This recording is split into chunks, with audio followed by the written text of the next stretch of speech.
आदरणीय प्रधानमंत्री जी, राष्ट्रीय शिक्षा नीति के ड्राफ्ट की प्रक्रिया से लेकर कैबिनेट की चर्चा तक हायर एजुकेशन कॉन्क्लेव या फिर राज्यपाल शिक्षा मंत्रियों का सम्मेलन हो, आपका मार्गदर्शन और विजन हमें हमेशा और लगातार मिलता रहा है। इसी रोड मैप पर हम आगे भी बढ़ रहे हैं और भविष्यवादी प्रगतिवादी राष्ट्रीय शिक्षा नीति को लाने की सफलता के रास्ते को आगे बढ़ा रहे हैं। प्रधानमंत्री जी, आज स्कूल एजुकेशन कॉन्क्लेव में इसमें लगभग 15 लाख स्कूलों के 90 लाख से भी अधिक अध्यापकगण और 27 करोड़ से भी अधिक छात्र छात्राएं प्रधानमंत्री जी आपके आशीर्वाद के लिए आपको साथ जुड़े हुए हैं। प्रधानमंत्री जी, 25 देशों के जहां सीबीएसई बोर्ड के हमारे छात्र पढ़ रहे हैं, ऐसे 25 देशों के छात्र भी आज आपके आशीर्वाद के लिए यहाँ पर हैं। आपने हायर एजुकेशन कॉन्क्लेव में ऐसे विश्व नागरिक की बात की थी जो भारतीय मूल्यों से जुड़ा हो। निश्चित रूप से यह शिक्षा नीति ऐसा विश्व नागरिक को तैयार करेगी जो भारतीय मूल्यों से जुड़ा हो और अंतर्राष्ट्रीय प्रतिस्पर्धा पर भी भारत की पहचान दिला सके। ये आपका मार्गदर्शन हमेशा हमको रहा है। राज्यपाल सम्मेलन के दौरान आपने रचनात्मक और सकारात्मकता के साथ आगे बढ़ने का जो हमको विचार दिया प्रधानमंत्री जी, उस दिशा में हम लोग लगातार आगे बढ़ रहे हैं। विगत 2 दिनों से हमने स्कूली शिक्षा के जुड़े विषयों को 6 भागों में थीम आधारित चर्चा के साथ विस्तृत मंथन किया है। ये राष्ट्रीय पुरस्कारों से सम्मानित एवं स्कूली शिक्षा से जुड़े विशेषज्ञों ने अपने बहुमूल्य सुझाव दिए हैं और आज प्रधानमंत्री जी इन 6 थीमों पर विशेषज्ञों के साथ दिन भर हम परामर्श करेंगे। कस्तूरी रंगन जी, मंजुल भार्गव जी, श्रीधर जी सहित पूरी समिति के लोग भी आज दिन भर उन विशेषज्ञों के साथ यहाँ जुड़े होंगे, क्योंकि आज हम करोड़ों छात्र, अध्यापक और अभिभावक आपके मार्गदर्शन के लिए उत्सुक है। मैं आपसे बहुत विनम्रता पूर्वक प्रार्थना करता हूं कि आप हमको अपना आशीर्वाद दें। माननीय प्रधानमंत्री जी। नमस्कार।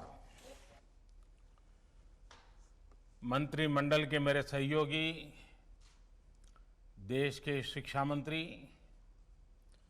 श्री रमेश पोखरियाल निशंक जी, श्रीमान संजय धोत्रे जी, राष्ट्रीय शिक्षा नीति के प्रारूप को तैयार करने वाली समिति के अध्यक्ष डॉक्टर कस्तूरी रंगन जी, उनकी टीम के सम्मानित सदस्यगण, इस विशेष सम्मेलन में भाग ले रहे सभी राज्यों के शिक्षाविद, विद्वानगण, प्राचार्यगण, शिक्षकगण, देवी और सज्जनों, आज हम सभी एक ऐसे क्षण का हिस्सा बन रहे हैं जो हमारे देश के भविष्य निर्माण की नींव डाल रहा है। एक ऐसा क्षण है जिसमें नए युग के निर्माण के बीज पड़े हैं। राष्ट्रीय शिक्षा नीति 21वीं सदी के भारत को नई दिशा देने वाली है। साथियों, पिछले 3 दशकों में दुनिया का हर क्षेत्र बदल गया, हर व्यवस्था बदल गई। इन 3 दशकों में हमारे जीवन का शायद ही कोई पक्ष हो जो पहले जैसा ही रहा हो,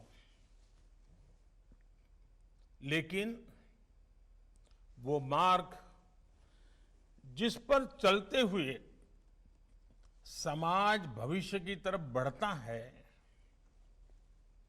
हमारी शिक्षा व्यवस्था वो अब भी पुराने ढर्रे पर ही चल रही थी। पुरानी शिक्षा व्यवस्था को बदलना उतना ही आवश्यक था जितना किसी खराब हुए ब्लैक बोर्ड को बदलना आवश्यक होता है। जैसे हर स्कूल में पिनअप बोर्ड होता है, उसमें तमाम जरूरी कागज, स्कूल के जरूरी आदेश, बच्चों की बनाई पेंटिंग आदि आप लोग लगाते रहते हैं। ये बोर्ड हर कुछ समय में भर जाता है। उस पिनअप बोर्ड पर नई क्लास के नए बच्चों की नई पेंटिंग्स लगाने के लिए आपको बदलाव करना ही पड़ता है। नई राष्ट्रीय शिक्षा नीति भी नए भारत की नई उम्मीदों की, नई आवश्यकताओं की पूर्ति का एक सशक्त माध्यम है। इसके पीछे पिछले 4-5 वर्षों की कड़ी मेहनत है। हर क्षेत्र, हर विद्या, हर भाषा के लोगों ने इस पर दिन रात काम किया है। लेकिन ये काम अभी पूरा नहीं हुआ है। एक प्रकार से कहे तो ये काम की असली शुरुआत हुई है। अब हमें राष्ट्रीय शिक्षा नीति को उतने ही प्रभावी तरीके से लागू करना है और ये काम हम सब मिलकर करेंगे। मैं जानता हूं राष्ट्रीय शिक्षा नीति का ऐलान होने के बाद आप में से बहुत लोगों के मन में कई सवाल आ रहे हैं। ये शिक्षा नीति क्या है? ये कैसे अलग है? इसे स्कूल और कॉलेजों की व्यवस्था में क्या बदलाव आएगा? इस शिक्षा नीति में एक शिक्षक के लिए क्या है, एक छात्र के लिए क्या है, और सबसे अहम, इसे सफलतापूर्वक लागू करने के लिए क्या करना है, कैसे करना है? ये सवाल जायज भी हैं और जरूरी भी है। और इसलिए ही हम सब यहां इस कार्यक्रम में इकट्ठा हुए हैं ताकि चर्चा कर सके, आगे का रास्ता बना सके। मुझे बताया गया है कि कल भी दिन भर आप सभी ने इन्हीं बातों पर घंटों मंथन किया है, चर्चा की है। टीचर्स खुद अपने हिसाब से लर्निंग मटेरियल तैयार करें, बच्चे अपना टॉय म्यूजियम बनाएं, पेरेंट्स को जोड़ने के लिए स्कूल में कम्युनिटी लाइब्रेरी हो, तस्वीरों के साथ मल्टीलिंगुअल डिक्शनरी हो, स्कूल में भी किचन गार्डन हो। ऐसे कितने ही विषयों की बात हुई है। अनेक नए आइडिया दिए गए हैं। मुझे खुशी है कि राष्ट्रीय शिक्षा नीति को लागू करने के इस अभियान में हमारे प्रिंसिपल्स और शिक्षक पूरे उत्साह से हिस्सा ले रहे हैं। अभी कुछ दिन पहले शिक्षा मंत्रालय ने भी राष्ट्रीय शिक्षा नीति को लागू करने के बारे में देश भर के टीचर से माईगॉव पोर्टल पर उनके सुझाव मांगे थे। एक सप्ताह के भीतर ही 15 लाख से ज्यादा सुझाव मिले हैं। ये सुझाव राष्ट्रीय शिक्षा नीति को और ज्यादा प्रभावी तरीके से लागू करने में मदद करेंगे। इस विषय में और अधिक जागरूकता लाने के लिए शिक्षा मंत्रालय अनेक तरह के कार्यक्रम चला रहा है। साथियों, किसी भी देश के विकास को गति देने में उसकी युवा पीढ़ी और युवा ऊर्जा, इसकी बहुत बड़ी भूमिका होती है। लेकिन उस युवा पीढ़ी का निर्माण बचपन से ही शुरू हो जाता है। जैसा बचपन होगा, भविष्य का जीवन काफी कुछ उसी पर निर्भर करता है। बच्चों की शिक्षा, उन्हें मिलने वाला वातावरण काफी हद तक यही तय करता है कि भविष्य में वो एज अ पर्सन कैसा बनेगा, उसकी पर्सनालिटी कैसी होगी। इसलिए राष्ट्रीय शिक्षा नीति में बच्चों की एजुकेशन पर बहुत ज्यादा जोर दिया गया है। प्री स्कूल में तो बच्चा पहली बार माता पिता की छत्र छाया के बाद माता पिता की देखभाल और घर के आराम भरे माहौल से बाहर निकलने की शुरुआत करता है, उससे दूर होता है। ये वो पहला पड़ाव होता है जब बच्चे अपने सेंसेस, अपनी स्किल्स को ज्यादा बेहतर तरीके से समझने की शुरुआत करते हैं। इसके लिए ऐसे स्कूल, ऐसे शिक्षकों की जरूरत है जो बच्चों को fun learning, playful learning, activity based learning और डिस्कवरी बेस्ड लर्निंग का एनवायरनमेंट दें। मैं जानता हूं कि आप सोच रहे होंगे कि कोरोना के इस टाइम में ये सब कैसे होगा। ये बात सोच से ज्यादा अप्रोच की है। और वैसे भी कोरोना से बने हालात हमेशा ऐसे ही तो नहीं रहने वाले हैं। बच्चे जैसे जैसे क्लास में आगे बढ़ें, उनमें ज्यादा सीखने की भावना का विकास हो, बच्चों का मन, उनका मस्तिष्क वैज्ञानिक और तार्किक तरीके से सोचना शुरू करे, उनमें मैथमेटिकल थिंकिंग और साइंटिफिक टेम्परामेंट विकसित हो, ये बहुत आवश्यक है। और मैथमेटिकल थिंकिंग का मतलब केवल यही नहीं है कि बच्चे मैथमेटिक्स के प्रॉब्लम ही सॉल्व करें, बल्कि ये सोचने का एक तरीका है। ये तरीके हमें उन्हें सिखाना है। ये हर विषय को, जीवन के पहलू को मैथमेटिकल और लॉजिकल रूप में समझने का दृष्टिकोण है, ताकि मस्तिष्क अलग अलग पर्सपेक्टिव में एनालिसिस करें। ये दृष्टिकोण मन और मस्तिष्क का ये विकास बहुत जरूरी है। और इसलिए ही राष्ट्रीय शिक्षा नीति में इसके तौर तरीकों पर बहुत ज्यादा ध्यान दिया गया है। आप लोगों में से बहुत से लोग, बहुत से प्रिंसिपल्स ये सोच रहे होंगे कि हम तो अपने स्कूल में पहले से ही ऐसा करते हैं। हो सकता है आपकी बात सही भी हो, लेकिन बहुत से स्कूल ऐसे भी तो हैं जहां ऐसा नहीं होता है। एक समान भाव लाना भी तो जरूरी है। ये भी एक बड़ी वजह है जो आज आपसे मैं इतना विस्तार से हो सके उतनी बारीकी पर बात कर रहा हूं। साथियों, राष्ट्रीय शिक्षा नीति में पुरानी 10+2 की जगह 5+3+4 इसकी व्यवस्था बहुत सोच समझ कर की गई है।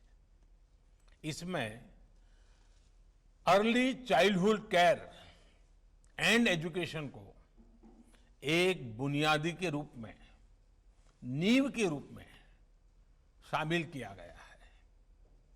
आज हम देखें तो प्री स्कूल की प्लेफुल एजुकेशन शहरों में प्राइवेट स्कूलों तक ही सीमित है।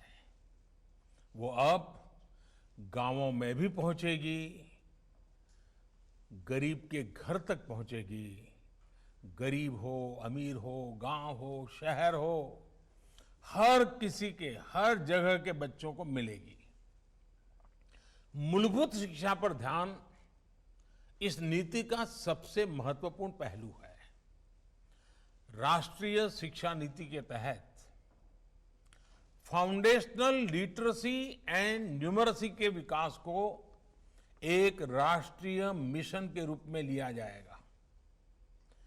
प्रारंभिक भाषा का ज्ञान, संख्या का ज्ञान, बच्चों में सामान्य लेख को पढ़ने और समझने की क्षमता का विकास, ये बहुत आवश्यक होता है।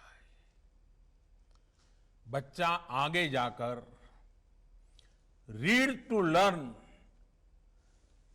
करें, इसके लिए जरूरी है कि शुरुआत में वो लर्न टू रीड करना सीखे। लर्न टू रीड से रीड टू लर्न की ये विकास यात्रा फाउंडेशनल लिटरेसी एंड न्यूमरेसी के माध्यम से पूरी की जाएगी। साथियों, हमें ये सुनिश्चित करना है कि जो भी बच्चा तीसरी कक्षा पार करता है वो 1 मिनट में 30 से 35 शब्द तक आसानी से पढ़ पाए। इसे आप लोग ओरल रीडिंग फ्लुएंसी कहते हैं। जिस बच्चे को हम इस लेवल तक ला पाएंगे, शेप कर पाएंगे, सिखा पाएंगे, तो भविष्य में उस विद्यार्थी को बाकी सब्जेक्ट्स का कंटेंट समझने में और आसानी रहेगी। मैं इसके लिए आपको एक सुझाव देता हूं। ये जो छोटे छोटे बच्चे हैं, उनके साथ और 25-30 उनके दोस्त भी होंगे क्लास में। आप उनको कहिए कि चलो भाई, तुम कितनों के नाम जानते हो बोलो। फिर कहो, अच्छा तुम कितनी तेजी से नाम बता सकते हो बोलो। फिर कहिए कि तुम तेजी से भी बोलो और उसको वहां खड़ा भी करो। आप देखिए उतनी कितनी प्रकार की टैलेंट डेवलप होने शुरू हो जाएगी और उसका कॉन्फिडेंस लेवल बढ़ जाएगा। फिर वही बातें बाद में लिखित रूप में रख करके उन्हीं अपने साथियों के नाम, चलो भाई तुम इसमें से किस किस के नाम बोलोगे, पहले फोटो रख करके दिखा सकते हैं, फिर शब्द लिख करके रखा सकते हैं। अपने ही दोस्तों की पहचान से वो सीखना शुरू कर दे। इसको लर्निंग की प्रक्रिया कहते हैं। इससे आगे की कक्षाओं में स्टूडेंट्स पर बोझ भी कम होगा, आप शिक्षकों पर भी बर्डन कम होगा। साथ ही बेसिक गणित जैसे counting, addition, subtraction, multiplication, division, ये सब भी बच्चे आसानी से समझ सकेंगे। ये तब संभव होगा जब पढ़ाई किताबों और क्लास की 4 दीवारियों से बाहर निकालकर वास्तविक दुनिया से जुड़ेगी, हमारे जीवन से, आसपास के परिवेश से जुड़ेंगी। आसपास की चीजों से, रियल वर्ल्ड से बच्चे कैसे सीख सकते हैं, इसका एक उदाहरण ईश्वर चंद्र विद्यासागर की एक जीवन कहानी में देखने को मिल रहा है।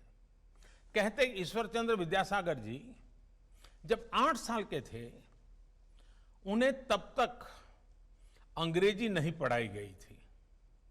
एक बार वो अपने पिता के साथ कोलकाता जा रहे थे।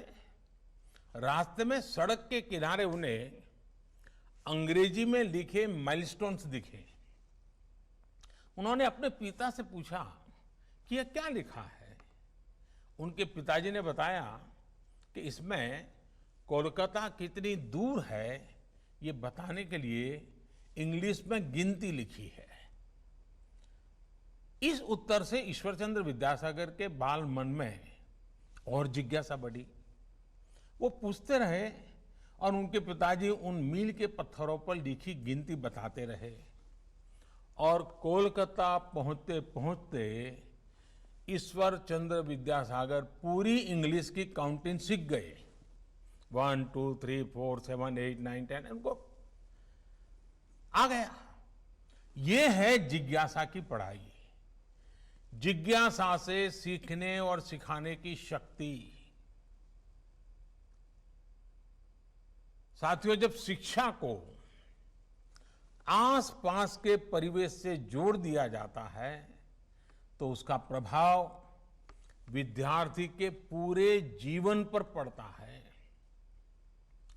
पूरे समाज पर भी पड़ता है। जैसे जापान को देखिए, वहां शिनरिन योकू का प्रचलन है। शिनरिन का अर्थ है वन या जंगल और योकू का मतलब है नहाना, यानी फॉरेस्ट बेथिंग। वहां स्टूडेंट्स को जंगलों में या जहां पेड़ पौधे बहुत हैं ऐसी जगहों पर ले जाया जाता है जहां बच्चे प्रकृति को स्वाभाविक रूप से महसूस करें, पेड़ पौधों फूलों को सुने, देखें, टच, टेस्ट, स्मेल अनुभव करें।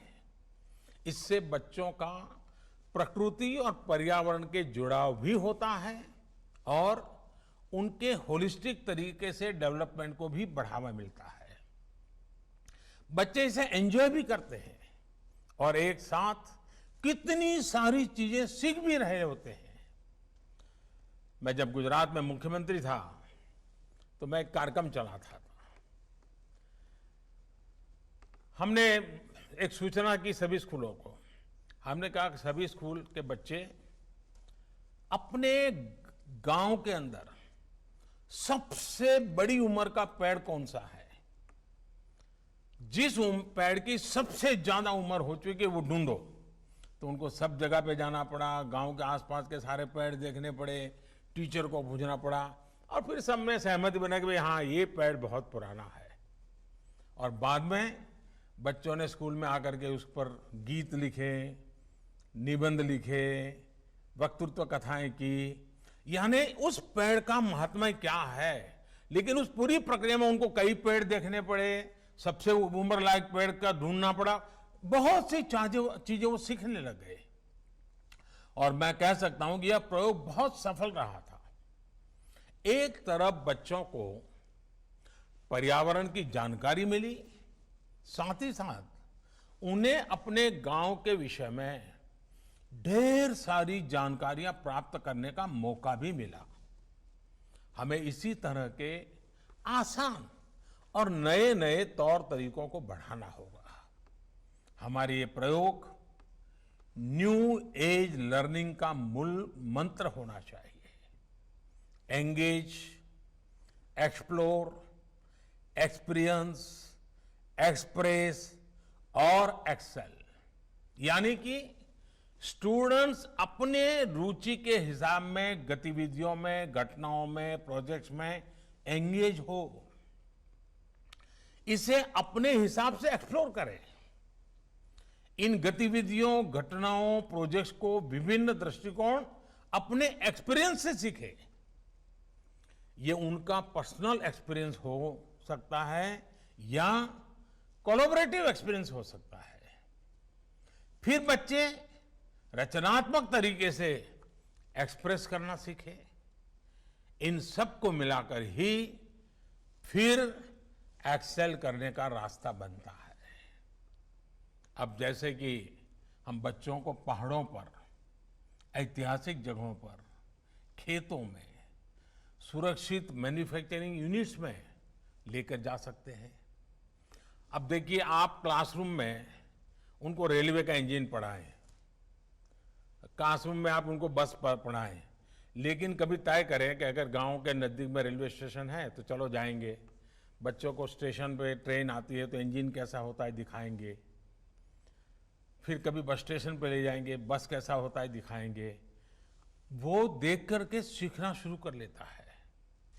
मैं जानता हूं कई प्रिंसिपल्स और शिक्षक जरूर ये सोच रहे होंगे कि वो तो अपने स्कूल में, कॉलेज में ऐसा ही करते हैं। मैं मानता हूं बहुत से टीचर बड़े इनोवेटिव होते हैं और जी जान से लगे होते, करते रहते हैं, लेकिन ये सब जगह नहीं होता है। और हमने इन सारी अच्छी चीजों को जितना ज्यादा फैलाएंगे, हमारे साथी शिक्षकों भी सीखने का मौका मिलेगा। और इस वजह से बहुत से छात्र प्रैक्टिकल नॉलेज से दूर रह जाते हैं, टीचरों का एक्सपीरियंस जितना ज़्यादा शेयर होगा वो बच्चों के लाभ में जाएगा।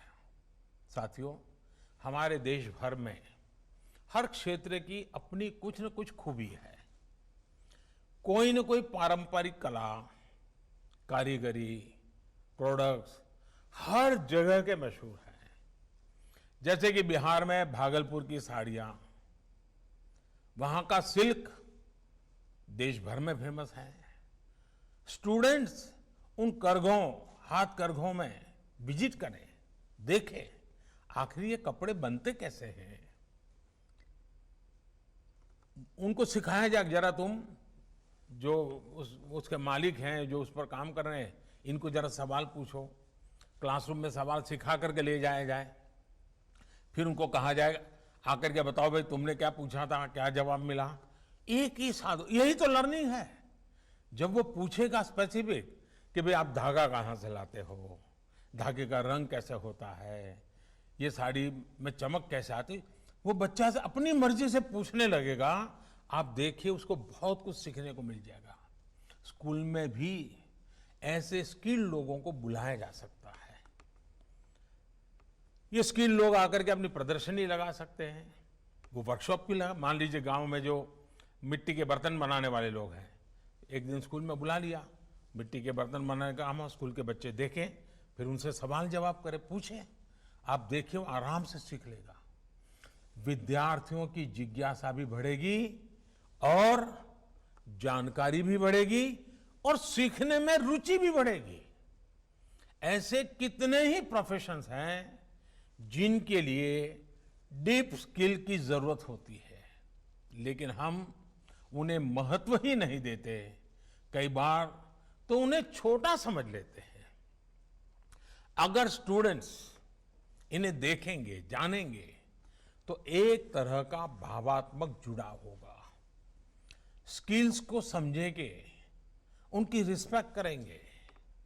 हो सकता है बड़े होकर इनमें से कई बच्चे ऐसे ही उद्योगों से जुड़े होंगे, वो हो सकता है वही बड़े मालिक बन जाए, बड़े उद्योगकार बन जाए। सीखने का वहीं शुरू हो जाता है। बच्चों में संवेदना जगाने की बात जब आती है, अब बच्चे ऑटो रिक्शा में स्कूल आते हैं, क्या कभी उन बच्चों को पूछा कि उस ऑटो रिक्शा वाला का नाम क्या है जो तुम्हें रोज ले आता है, उसका घर कहाँ है, क्या कभी उसने उसके जन्मदिन को आपने मनाया था क्या कभी आप उसके घर गए थे क्या कभी आपके माँ बाप को वो मिला था क्या। फिर बच्चों को कहोगे भाई तुम ऐसा करो, तुम्हारा जो रिक्शा ड्राइवर है जो तुम्हें लेकर के रिक्शा में लेता है, तुम इतने 10 सवाल पूछ के आ जाओ और फिर क्लास में सब बच्चों को बताओ भाई मेरा जो ऑटो रिक्शा वाला है वो ऐसा ऐसा है, वो इस गांव का है, यहाँ कैसे आया। देखिए बच्चों को उसके प्रति एक संवेदना प्रकट होगी, वरना उन बच्चों को मालूम नहीं, उनको लगता है मेरे पिताजी पैसे देते हैं इसलिए ऑटो रिक्शा वाला है मुझे लेके आता है। उसके मन में वो भाव नहीं जगता है कि ऑटो रिक्शा मेरी जिंदगी बना रहा है, ये सिर्फ ऑटो रिक्शा चलाने वाला एक चालक नहीं है, मेरी जिंदगी को बनाने के लिए वो कुछ कर रहा है। ये संवेदना पैदा होगी। उसी प्रकार से अगर कोई दूसरा प्रोफेशन भी चुनता है, इंजीनियर भी बनता है, तो उसके दिमाग में रहेगा कि फलाना पैसे को बेहतर बनाने के लिए क्या इनोवेशन किया जा सकता है। इसी तरह हॉस्पिटल्स की, फायर स्टेशन की या फिर दूसरी किसी जगह की विजिट भी लर्निंग का हिस्सा हो सकती है। बच्चों को ले जाना चाहिए, दिखाना चाहिए, उनको पता चलेगा डॉक्टर भी कितने प्रकार के होते हैं, डेंटिस्ट क्या होता है, आंख का हॉस्पिटल कैसा होता है, साधन देखा गया, आंख चेक करने का मशीन कैसा होता है। उसको जिज्ञासा, हाँ भाई ये कुछ ऐसा होता है, ये कुछ ऐसा होता है, वो सीखेगा। साथियों, राष्ट्रीय शिक्षा नीति को इसी तरह तैयार किया गया है ताकि सिलेबस को कम किया जा सके और फंडामेंटल चीजों पर ध्यान केंद्रित किया जा सके। लर्निंग को इंटीग्रेटेड एवं इंटरडिसिप्लिनरी, फन बेस्ड और कंप्लीट एक्सपीरियंस बनाने के लिए एक नेशनल करिकुलम फ्रेमवर्क डेवलप किया जाएगा। ये भी तय किया गया है कि 2022 में जब हम आजादी के 75 वर्ष मनाएंगे तो हमारे स्टूडेंट्स इस नए करिकुलम के साथ ही नए भविष्य की तरफ कदम बढ़ाएंगे। ये भी फॉरवर्ड लुकिंग, फ्यूचर रेडी और साइंटिफिक करिकुलम होगा। इसके लिए सभी के सुझाव लिए जाएंगे और सभी के सुझाव और मॉडर्न एजुकेशन सिस्टम को इसमें समाहित किया जाएगा। साथियों, भविष्य की दुनिया हमारी आज की दुनिया से काफी अलग होने वाली है। हम इसकी जरूरतों को अभी से देख सकते हैं, सेंस कर सकते हैं। ऐसे में हमें अपने स्टूडेंट्स को 21st सेंचुरी की स्किल्स के साथ आगे बढ़ाना है। ये 21st सेंचुरी की स्किल्स क्या होगी? ये होगी critical thinking, creativity, collaboration, curiosity और कम्युनिकेशन।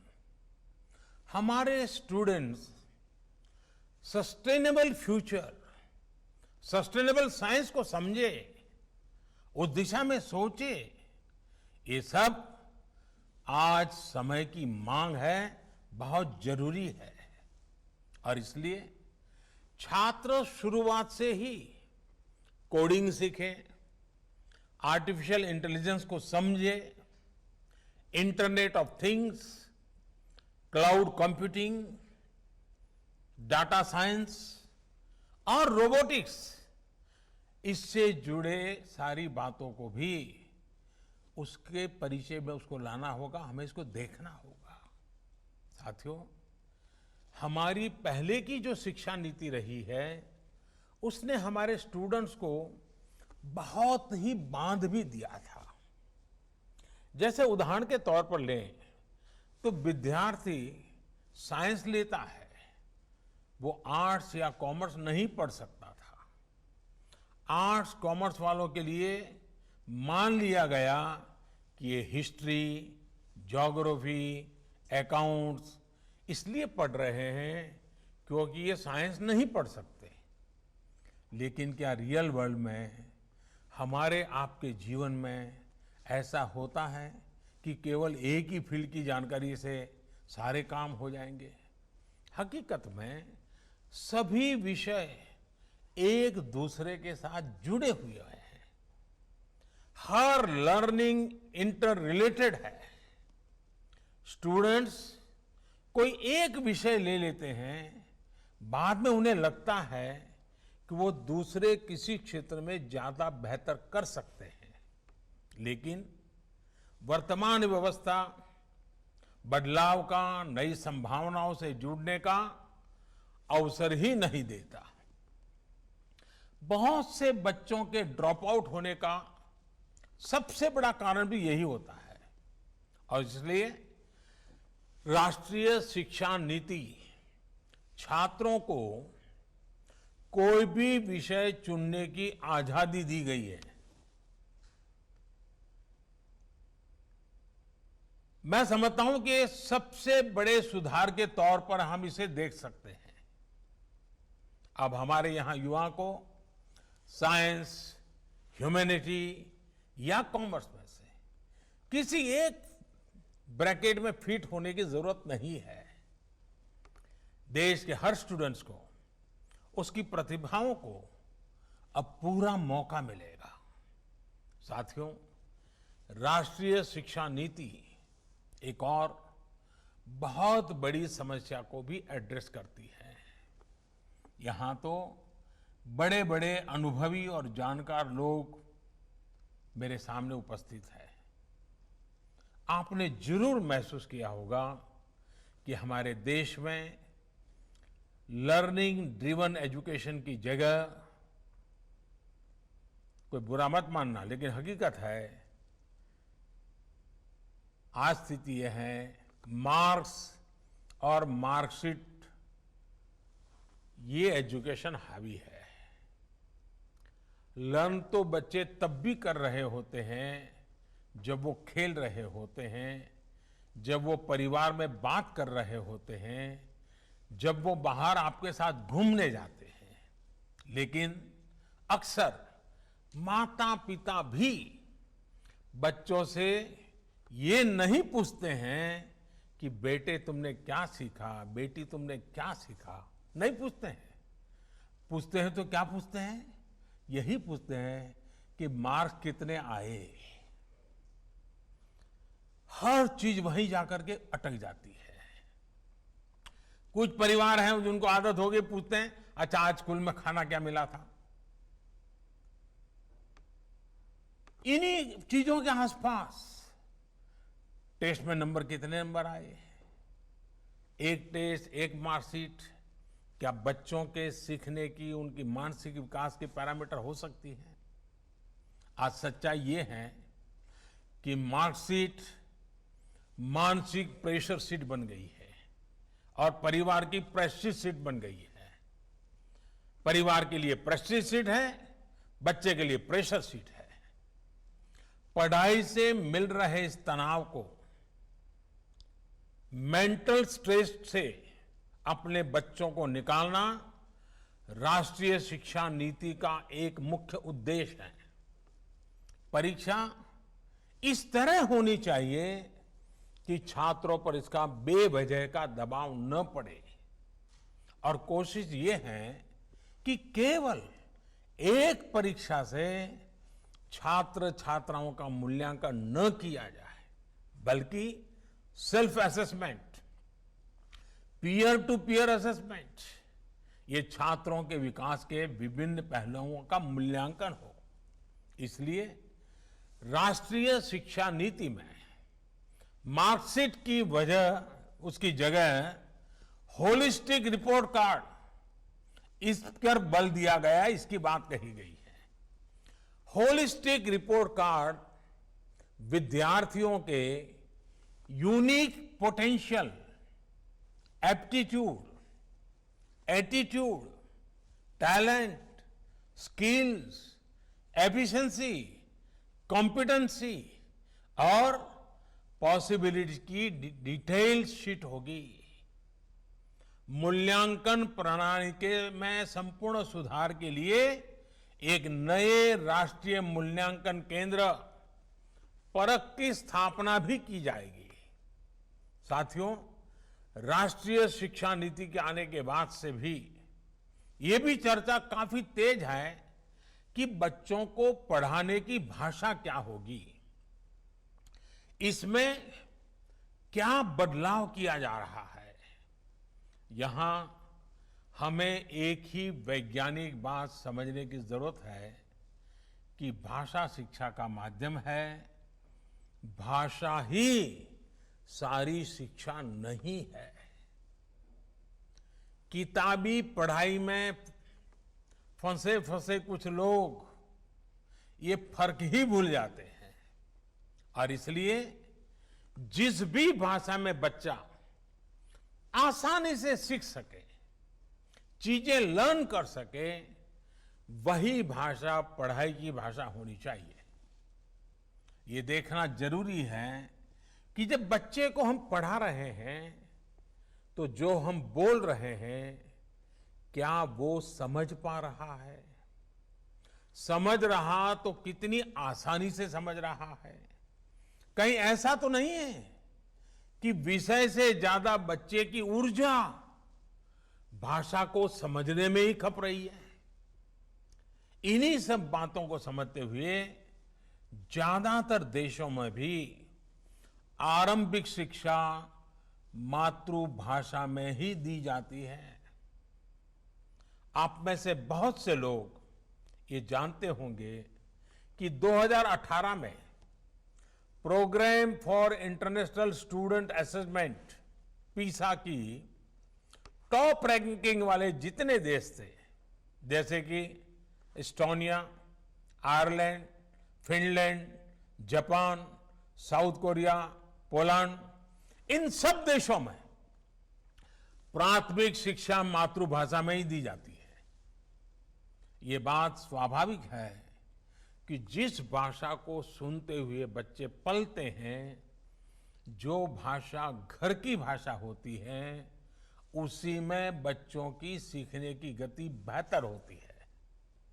वरना होता यह है कि बच्चे जब किसी दूसरी भाषा में कुछ सुनते हैं तो पहले वो मन में उसे अपनी भाषा में ट्रांसलेट करते हैं, फिर उसको समझते हैं।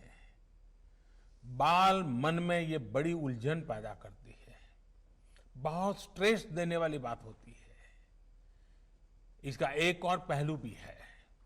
हमारे देश में खासकर ग्रामीण क्षेत्र में पढ़ाई मातृभाषा से अलग होने पर ज्यादातर पेरेंट्स बच्चों की पढ़ाई से जुड़ भी नहीं पाते।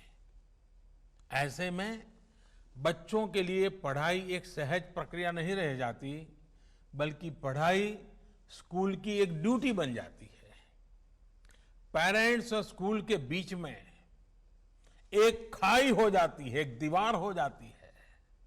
इसलिए जहां तक संभव हो, कम से कम ग्रेड 5 कक्षा 5 तक शिक्षा का माध्यम मातृभाषा, स्थानीय भाषा रखने की बात राष्ट्रीय शिक्षा नीति में कही गई है। मैं देखता हूं कुछ लोग इसे लेकर भ्रम में भी रहते हैं। राष्ट्रीय शिक्षा नीति में मातृभाषा के अलावा कोई अन्य भाषा सीखने सिखाने पर कोई प्रतिबंध नहीं है, कोई रोक नहीं लगाई गई है। अंग्रेजी के साथ जो भी विदेशी भाषाएं अंतर्राष्ट्रीय पटल पर सहायक है, अगर बच्चों का मन करता है जरूर पढ़े, सीखें, किसी को इतराज नहीं है। और जितना ज्यादा सीखेगा अच्छा ही होगा। लेकिन साथ साथ सभी भारतीय भाषाओं को भी प्रमोट किया जाएगा, ताकि हमारे युवा देश के अलग अलग राज्यों की भाषा, वहां की संस्कृति से परिचित हो सके, हर क्षेत्र का एक दूसरे से रिश्ता मजबूत हो। साथियों, राष्ट्रीय शिक्षा नीति की इस यात्रा के पथ प्रदर्शक आप सभी हैं, हमारे देश के शिक्षक हैं। चाहे नए तरीके से लर्निंग हो, चाहे परख के जरिए नई परीक्षा हो, स्टूडेंट को इस नई यात्रा पर लेकर शिक्षक को ही जाना है। और ये बात साफ है कि हवाई जहाज, प्लेन कितना भी एडवांस क्यों न हो, उड़ाता पायलट ही है। इसलिए ये सभी शिक्षकों को भी काफी कुछ नया लर्न करना है, काफी कुछ पुराना अनलर्न भी करना है, पुराना भूलना भी है। 2022 में जब आजादी के 75 वर्ष पूरे होंगे, तब भारत का हर स्टूडेंट राष्ट्रीय शिक्षा नीति द्वारा तय किए गए दिशा निर्देशों में पढ़े। ये हम सबकी सामूहिक जिम्मेदारी है।